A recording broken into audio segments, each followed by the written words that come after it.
Okay, NFL. This is what we care the most about. And to start, we're going to go back to what we were talking about in the pre-show. Quentin Johnston, Vikings offense. You asked me to bring it back up. Quentin Johnston over the top fade catches versus the guy on the board who you skipped, Yeah, Jordan Addison. Let's just start off with this. Like, I was reading a lot of people online on Twitter who were like, now I was shitting on Quentin Johnston. I'm like, dude, look at this. Ball hits he gets open. He actually got up on the fade route. God damn it. It's a shame the ball hit him in the worst possible place, right in the hands. Hardest place to catch a ball, right when it hits you in the hands. Am I right or am I right? But all these comments from Chargers fans were defending him like, that's a really hard catch to make. You can't expect everyone to come down with that. Well, I can't expect my first round receiver to do it, especially when a wide receiver taken a couple picks after consistently did it on tape. I mean, get me wrong. Don't get me wrong here. Okay. A first round talent, that's a lot of draft capital to invest in a first round player. Don't get me wrong. I understand that. You don't want to waste that pick.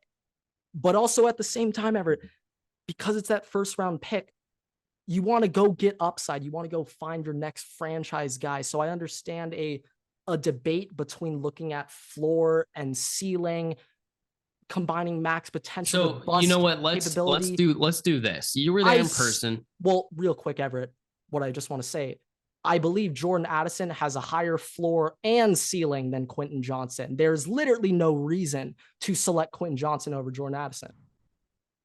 So let's say this. You were there. You were there for this game, for this first preseason game. Pros and cons of what you saw from Quentin Johnston, because you were tweeting during this game. You first tweeted, "Why the fuck did we take Quentin Johnston over Jordan Addison?" To which I was like, "Thank you so much. I'm so happy." And then later on, you're like, "All right, Quentin Johnston is the future. He's going to be the next great thing." Oh, so, well, that was just he caught one touchdown. I was just kind of overreacting. Pros and cons. Well, from the greatest football mind on the planet, by the way. I mean, we drafted Quentin Johnston, quote, because of his yards after catch capability, what he can do with the ball in his hands. Now, we only got to see like 2 screens out of him on Sunday that went for like -3 yards. So, like, I mean, can't really take much away from it. But like, I'm still under the impression that Jordan Addison can actually go rack up more yak for you than Quentin Johnston. I'm still under that impression. I also believe Jordan Addison has better ball skills. Sure, Quentin Johnston's 4 inches taller than him. You know what else is different, though? Jordan Addison can just create 3 yards of separation, so the height doesn't really matter. You know, it's kind of crazy how that works, getting open.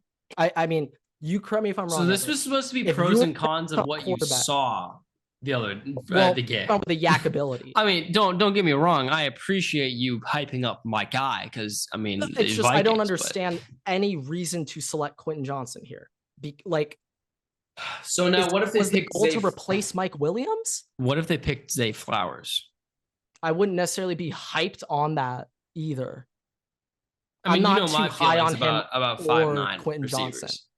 Like, this is the thing. If we took Quentin Johnston round 2, now, okay, sure, I could get in on the upside a little bit. But it's just at round 1 with other guys on the board, with like a Nolan Smith on the board, a Jordan Addison on the board. I just don't get it. I mean, Deontay Banks too was an option there for y'all. Nasir Adderley retired. Brian Branch was still on the board. Yeah, Joey Porter was still on the board. Which, you know, debatable. But once again, camp doesn't matter. So I'm not that scared about him. It's just Quentin Johnston, I feel I just don't really see the upside here. Even if he does hit to what they think he'll be, I still think Jordan Addison has a higher ceiling, and I believe he's more bust proof. So we'll start with that. Second, just like route running and shit. He's just not as sticky as Jordan Addison. I mean, what else do I got to say? He just isn't. Being 6'4", it is harder to be sticky. What can I say? Next thing, though, it's just like the catching. Like, one of Quentin Johnston's biggest weaknesses is his like lack of catch dominance. Now, like, I'm not sure if that's what you want out of your 6'4" receiver, Everett. That he struggles with contested catches. Like, it's a little counterintuitive to me what it seems like what they wanted out of him. I don't know. Hopefully I'm wrong. I want to be wrong. think, unfortunately. Look, we've only seen one preseason game, and what I saw was not like great. Like, it was not like, wasn't like the best thing ever, but I wouldn't say that it was bad. He was playing against the twos, to be fair. So if it was bad, that'd be concerning. I don't know. I just feel like just watching what they did at USC, even Pitt compared to TCU. I mean, come on, guys, come on. I'd love to talk to this scout. I'm just so curious. I'm so curious. Look, you know my opinion. I had him ranked as like the 5th best wide receiver in the draft. So, well, that's what I had on QJ, really. I mean, I don't have many other major takeaways for that Chargers game other than my boy Cam Brown out of Ohio State UDFA balling out at corner. Played like 90% of snaps. My brother and I were shocked seeing him out there so much because he was. How the line was it? Diane Henley, the linebacker from Washington. Diane Henley was playing pretty good. He got a lot. I think he had the 2nd most snaps in the game, so he got a lot of PT. He was playing really well. Now, the whole show got stolen by running back, our big boy. Isaiah Spiller. No. Felton. Is that his name? Felton. Chargers. The tubby dude. Yeah. Demetric Felton. He stole the show. Scored 2 touchdowns on like 6 carries for 90 yards. Stole the show. Darius Davis, 4th round, like punt return specialist out of TCU. He took a punt back in the 2nd quarter. He kind of stole the show too. Exciting seeing all that stuff. But like, my biggest positive takeaway was just seeing some positive run game. It was surprising. I haven't seen that in a while. It was weird. Usually don't get to see that out of the Chargers. And I liked how Kellen Moore kept his foot on the gas end of the game. But that's all I had really for that. Do you have anything on Vikings preseason? There's not really like the first and the biggest thing to say about the Vikings preseason, and what this was interesting was, so Ivan Pace, rookie linebacker, UDFA. And he was projected to go drafted. Keep in mind, rookie UDFA, his first season. In this game, he wore the Coach Kong green dot as the middle linebacker for the starting lineup. For me, that is a huge symbol. This is a new defensive coordinator. This is a rookie. Like, that is a big sign for how he's doing. And I've said this before, and I will say it again on this podcast. We can replay the clip if we need. I believe it's in the Vikings segment of the whole offseason breakdown that I had. My projection for the depth has been Brian Asamoah 1, Ivan Pace Jr. 2. And I just like to say that I believe that it's going to come to fruition. It looks like it's going to come to fruition. I don't think Jordan Hicks is that great of a player. He's a veteran. He's a presence. But, Ivan Pace has been really good. He plays bigger than he seems. He's 5'10". He's built out. But my man will go and he will get in there, shove off blocks, get to the tackle, run, he'll fill that A tackle, and he'll fill that shit quick and hard.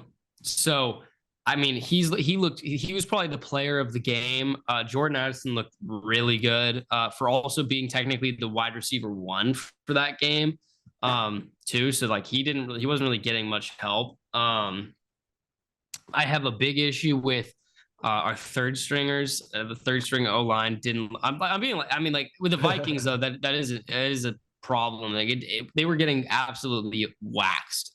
And Ed Ingram, our favorite guy, who likes to trip quarterbacks. He was the only starter, I believe, that started that game that got PT. Seems like he might have needed that experience, so they were like, it was better than last year. But it did not make me have faith. He got pulled after 3 drives. Okay, all right. And didn't look. He was still getting kind of pushed around by the second stringer. So not ideal. Yeah, That's not ideal. But we'll see more as the preseason goes on. I'd like to see that whole offense, like Kirk get a drive in.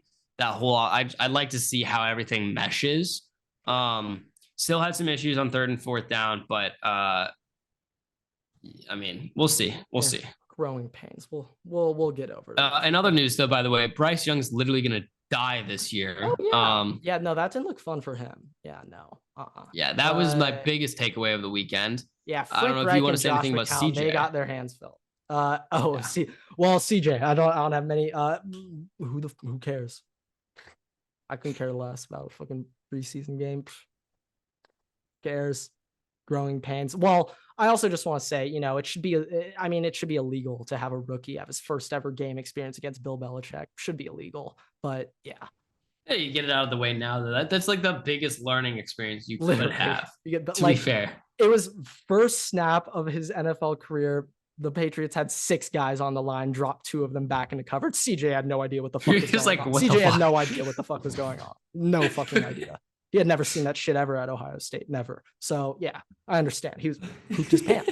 He soiled himself up there. I get it. But last thing I just want to say about the preseason and everything, Everett, I had to bring this up. So just immediately remember what I just said about preseason, and take everything that I just said, throw it out the window. Justin Fields MVP season, mark it right here. Yes, 2 screen passes for 90 yards. Really did it. No, Everett.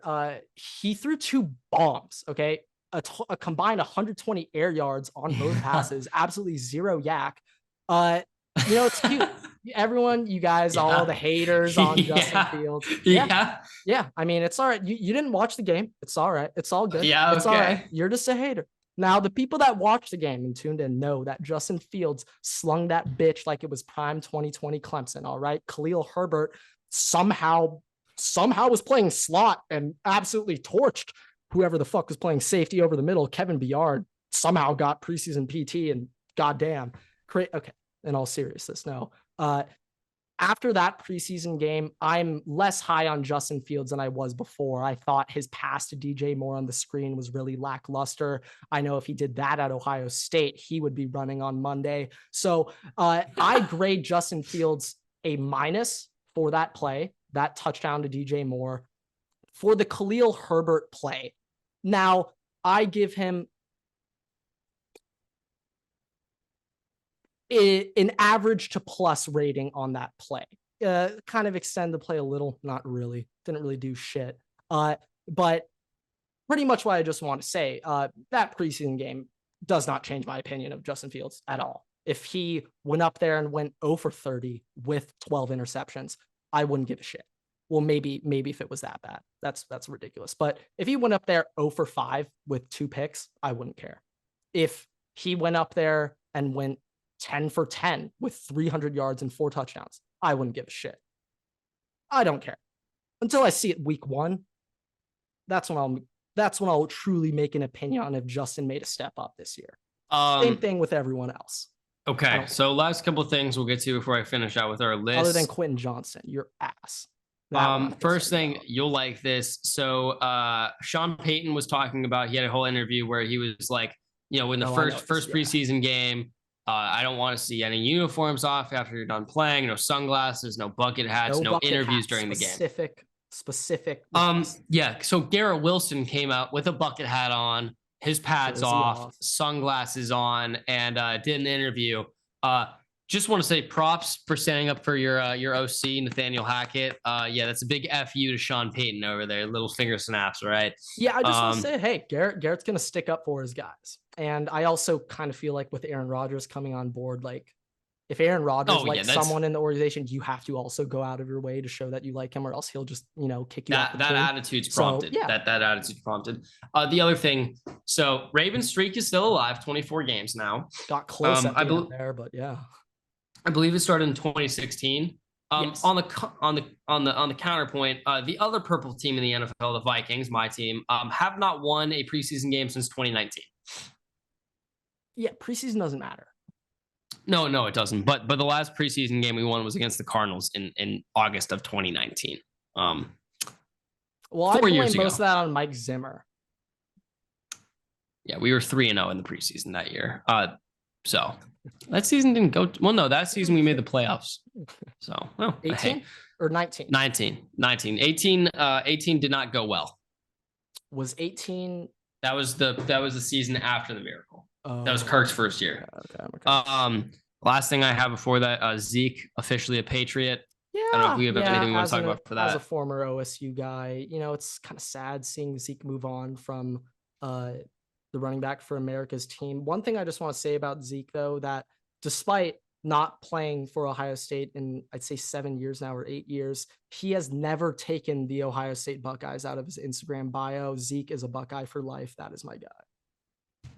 That was my takeaway. It'll be interesting how his knees do up in New England. Emotions after his very last play on an NFL field resulting in that shit. So hopefully, like mentally, hopefully Bill's like, yeah, dude. The selling pitch was, you're not running center. Don't worry, I got you. To be honest, it'd be really funny if his first day at camp, running back room, they get that's the hazing. They're like, all right, ready, break, and they're like, Zeke, bro, you're in the middle. Get up there. Ramondre giggles a little bit. Zeke's like, shut the fuck up. You know how much money I've made?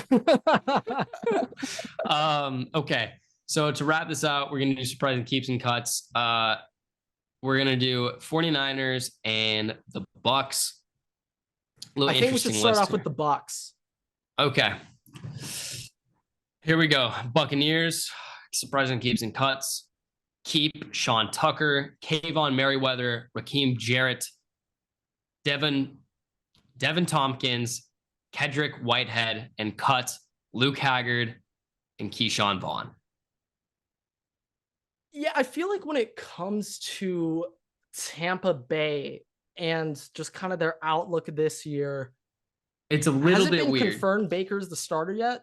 No, it hasn't been confirmed, but he did play the best out of the three quarterbacks there. What I will say is I have them projected based on, I mean, this was 5 a little bit after the draft. I have them projected as the worst team in the league. Okay. Now, let's say you are a Bucks right now. You are their GM. Are you trying to squeeze out your value with like a Mike Evans right now? If I'm being honest, they need to do full rebuild. I'm trying to get. It's also for Caleb Wilt. Like that's the objective. Is Wirfs the only man who's safe? Wirfs. They have Ryan Jensen's probably safe. Devin White. Fuck you. You're gone. Jamel Dean. They just re-signed. Yeah. Anton Winfield is safe. Yeah. Anton Winfield is safe. But like Shaq Barrett, I think he's also had. He's like 30, right? Recently, and like they don't really want to re-sign him. Yeah, he is 32. Yeah, Mike Evans, Chris Godwin, both on the block. Tristan Wirfs not trading. Vita Vea, maybe. I'd probably put him on the block. Probably get some value out of him. They have Levante David still, Shaquille Barrett. I'd be trying. Yeah, like for me, Anton Winfield and Tristan Wirfs are like they're not leaving. Everybody else, like, look, if you try to trade, I mean, Devin White now is probably staying because they didn't trade him yet. So he's probably staying. But if it was me, Levante David, Shaq Barrett, they just re-signed Jamel Dean, so they probably won't trade him. But Vita Vea, Mike Evans, Chris Godwin, get them all out of there. See what you can get. Yeah. It's like, yeah. If you think that though, like your competing players are going to be Baker Mayfield, Kyle Trask, this is another thing. 31-year-old Mike Evans. Even if you can steal the division, win it this year, like, dude, who cares? Let's also keep in mind, by the way, is that the wrong mindset though? Like, the division is ass. Clarify. The division is ass. Like, they do have a chance to win it if they play well, but like, you're not gonna. The objective, every team's objective, is win the bowl, win the Super Bowl, and the Tampa Bay Buccaneers Super Bowl this year is Caleb Williams. So to win the Super Bowl, I'm just interested. Like, I'm under the impression that you're better off tanking to one day get there. But I don't know. Maybe there's someone in Tampa telling them. Let's also clarify. We're not just make the playoffs and get lucky. We're not saying literally objectively tank. Still try, but tank more so like trade away your lit players. It's like in Dynasty, right? You're trading away your best players. You can never tell your team to tank. You're not objectively tanking. You're gonna if you win that week with less shit, that's fucking awesome for you. That's great. But you're trying to get stuff to build a better team, a better future. Like, I mean, if I'm the Bucks, if I'm I don't know who that GM is, but I mean, I'd be on the phone. Hey, you want Mike Evans? You want Chris Godwin? I mean, Chris Godwin's gonna be out with a broken finger in like 2 weeks. Like you want him. Well, don't mention that on the call. Wait for them to bring that up. But wait for that. He's past his physical. Don't worry about that. Yeah.